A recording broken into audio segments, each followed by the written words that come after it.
Hai cái tôi của tôi. Giọng đọc audio Mị Hằng. Bạn thân mến, thực ra trong tâm thức của tôi luôn có một cái tôi bất biến, siêu hình, nhìn ngó cái tôi hiện thực, đang sống hàng ngày, hàng giờ. Tôi ơi, đừng tuyệt vọng là một cách nói lạ, vì trong ngôn ngữ văn học nói chung, thơ từ nói riêng, chưa có ai tự kêu tôi như thế. Đi tìm cái tôi bất biến. Cũng như bao cách nói khác, người ta dễ dàng chấp nhận câu nói đó vì sức thuyết phục một cách linh mẫn trong ngôn ngữ riêng của mình. Thật ra, trong tâm thức của tôi luôn có một cái tôi bất biến, siêu hình, nhìn ngó cái tôi hiện thực, đang sống hàng ngày, hàng giờ. Và khi tôi gọi tôi, chính là cái tôi kia đang gọi cái tôi này, giống như một người đang gọi một người, ta đang gọi một kẻ khác. Trong triết học Ấn Độ có một khái niệm về đại ngã. Trong Phật học có một khái niệm về chân thân hay bản lai diện mục.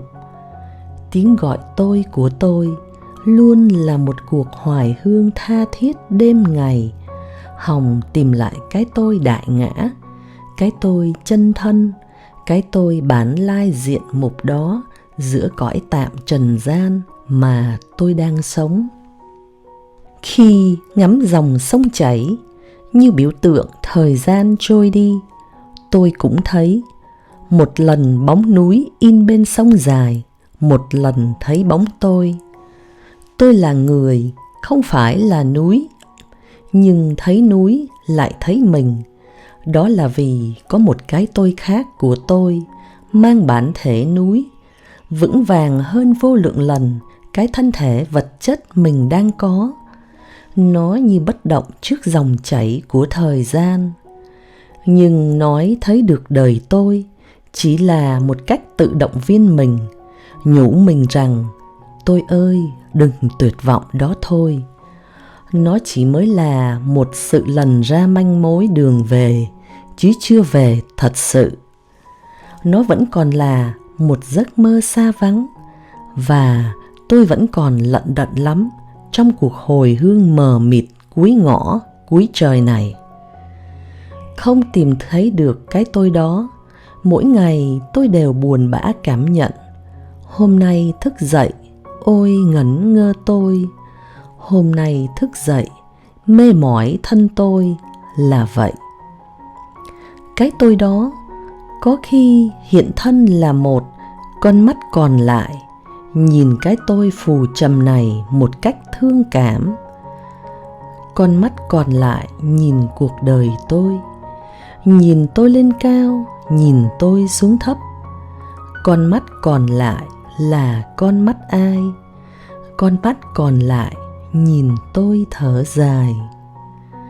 Những tiếng thở dài như thế có giá trị như một sự thương cảm, một lời an ủi, một sự khuyến khích động viên để tôi tiếp tục lên đường tìm về cố quận, dù dâu bể thời gian và cuộc đời có như bão tố điên cuồng phá hủy thân xác lau sậy mình.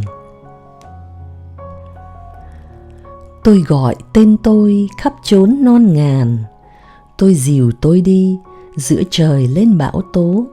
Xuân, hạ, thu, đông theo gót chân hờ. Quả thật, với một người đang mong ngóng tìm về với một tiếng gọi nào đó dành cho riêng mình, thời gian đi theo nó chỉ là những gót chân hờ mà thôi.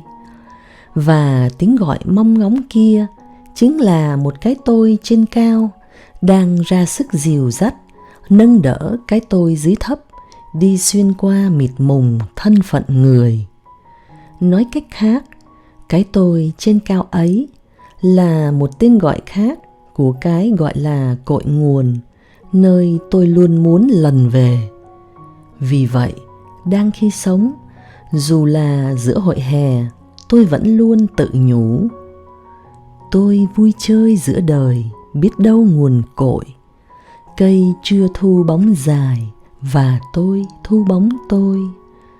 Tôi vui chơi giữa đời, biết đâu nguồn cội. Tôi thu tôi nhỏ lại, làm mưa tan giữa trời. Những cái tôi là núi, là bóng cây, là mưa. Đó cơ chừng là miên viễn, là lời thiên thu gọi, là những hóa thân thăng hoa cho cái tôi thể chất hình hài, dễ và chóng tan rã giữa cõi tạm ta bà này.